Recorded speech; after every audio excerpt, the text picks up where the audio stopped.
Bonjour, en France, chaque année, entre 9 et 12 000 personnes décèdent suite à une erreur médicale. C'est donc, et on l'ignore souvent, la troisième cause de mortalité après les cancers et les maladies cardiovasculaires. Alors, sans forcément envisager le décès, que faire si vous ou l'un de vos proches est victime d'une erreur médicale? Notre expert aujourd'hui s'appelle Christophe Donnette. Il est avocat en droit de la réparation des préjudices. Il intervient régulièrement pour défendre les victimes d'erreurs médicales. Maître, je me tourne vers vous. Toute première question. Tout d'abord, quels sont les devoirs et même les obligations du médecin envers son patient? La médecine, on le sait tous, n'est malheureusement pas une science exacte.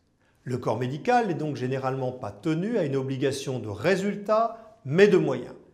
C'est-à-dire qu'il a l'obligation de tout mettre en œuvre pour vous soigner, mais sans garantir une guérison. Le médecin a également un devoir d'information envers son patient qui doit être prévenu des risques liés à son traitement ou à son opération. Le malade devant, selon la formule, donner son consentement éclairé. Et à partir de ce constat, à quel moment peut-on considérer que l'on est victime d'une faute ou d'une erreur médicale? Pour être un peu schématique, la responsabilité du médecin est engagée dès lors qu'il n'a pas agi conformément aux dernières données de la science. On va estimer la faute en comparant ce qu'a fait le médecin et ce qu'il aurait dû faire en tant que professionnel de santé. Et quand, maître, peut-il y avoir indemnisation? Si l'on estime qu'il y a faute et qu'elle a créé un dommage, il y aura indemnisation. Il peut également y avoir indemnisation sans faute, par exemple dans certains domaines comme la chirurgie esthétique où le médecin est tenu à une obligation de résultat.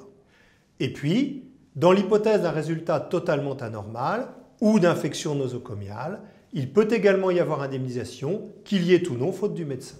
Et on imagine qu'il est bien difficile d'évaluer s'il y a faute ou non. Il faut bien avoir en tête qu'un médecin effectuant un mauvais diagnostic n'est pas nécessairement responsable.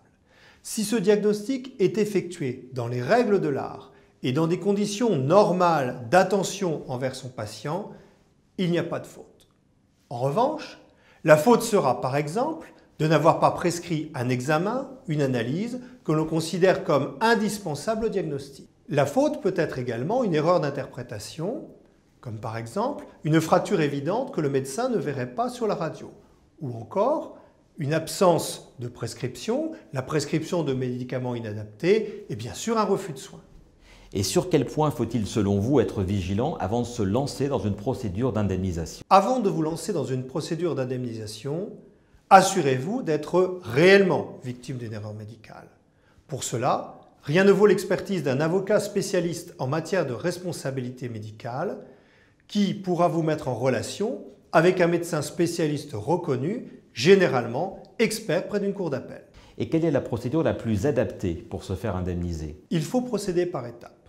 Vous pouvez d'abord entamer des démarches à l'amiable auprès du professionnel de santé ou de l'établissement de soins concerné. Des instances ont été mises en place pour éviter le passage devant la justice. Mais attention, l'indemnisation à l'amiable est très souvent inférieure à ce qu'accordent les tribunaux. Si le règlement à l'amiable ne vous satisfait pas, vous pouvez vous adresser à l'assureur du médecin pour obtenir réparation. Là encore, si la somme proposée ne vous convient pas, vous pouvez envisager l'étape judiciaire. Il faut saisir un tribunal administratif s'il s'agit d'un établissement de santé publique et que vous êtes hospitalisé en secteur public, un tribunal civil s'il s'agit d'un établissement privé, comme une clinique par exemple. Vous n'irez au pénal que si vous souhaitez une sanction pénale pour le médecin en plus de l'indemnisation. Et on termine, maître, par les conseils que vous donneriez à celles et ceux qui sont ou ont été victimes d'une erreur médicale. Tout d'abord, gardez un maximum d'éléments de preuve. N'hésitez pas à photographier les blessures, à garder les feuilles de soins et tout autre document fourni par le médecin. Ensuite, demandez votre dossier médical, classez l'ensemble de ces documents par ordre chronologique.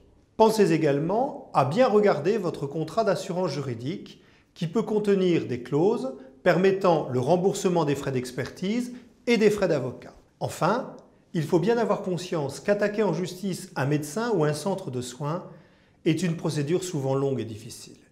Il est donc nécessaire d'être bien entouré et assisté pour traverser cette épreuve.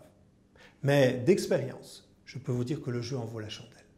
D'où l'intérêt, comme toujours, d'avoir recours au conseil d'un expert. Maître Christophe Donnette, je vous remercie. Tous ces conseils et bien d'autres, vous les retrouvez sur les sites jessica.org et ledroitpourmoi.fr.